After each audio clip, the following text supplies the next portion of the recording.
Finally, I want to deal with basically what are the problems with inflation.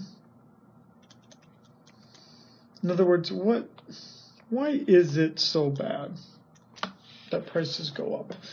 Well, the biggest thing is that you see an arbitrary redistribution of purchasing power.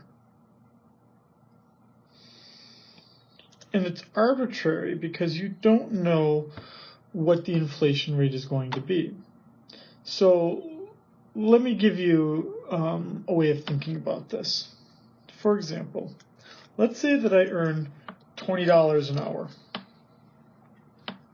and that my employer agrees to give me a raise of 5%. I'm picking 5% just because the math is easier. He's going to give me a 5% raise for $1. And the raise is going to be because of expected price increase. Right, so the year is about to start. The employer thinks that there's going to be 5% inflation. So he says, Scheiding, there's going to be, I think, 5% inflation. So we're going to raise your wage by exactly 5%, which is $1 an hour. Now, what that would mean is that the intent is that my purchasing power would stay the same.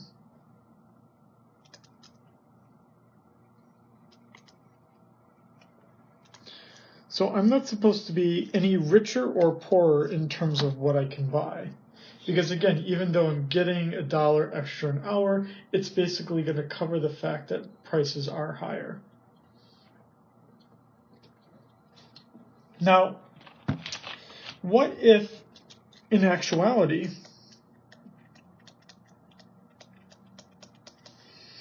prices go up by 10%? Meaning that now what I'm seeing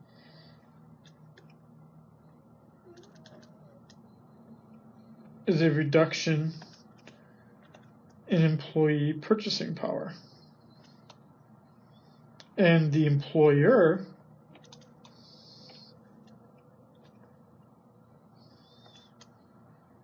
gets cheaper workers.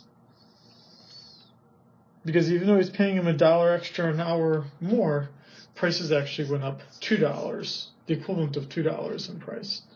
So the real wage, the purchasing power of the wage, has actually fallen. This wasn't intended, though. It was arbitrary. You see the same arbitrary nature not only with wages, but you also see it with borrowing. So when you borrow money, you basically, most of the time, you agree to what the interest rate's going to be.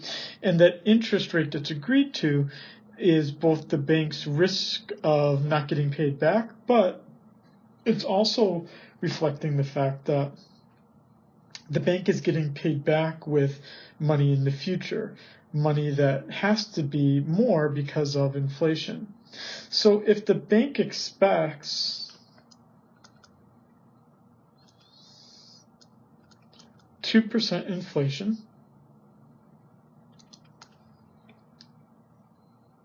then what they need to do is that the rate that they charge needs to be the 2% for inflation and then some sort of risk premium, meaning the risk that you might not pay it back. Let's say that risk premium is 2%. So 2 plus 2 would mean that you would see a 4% interest rate. But what if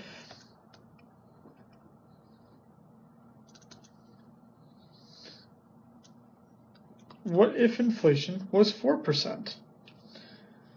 So if it's higher than expected, the bank loses out, because now the bank is going to have nothing to reflect their risk premium. Everything's going to be going right back into inflation. Right? What if it was even higher? What if it was 10%? Right? Then it becomes easier for borrowers to pay back loan.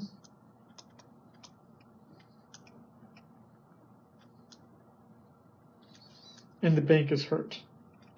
Which is why banks actually like making loans where they can adjust the interest rate, what we call adjustable rate mortgages, because they want to be able to adjust the interest rate over time.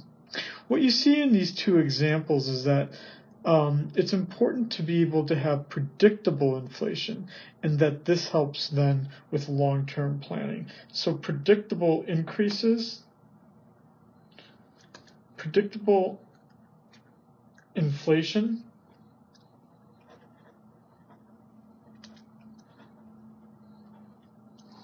leads to better long-term planning.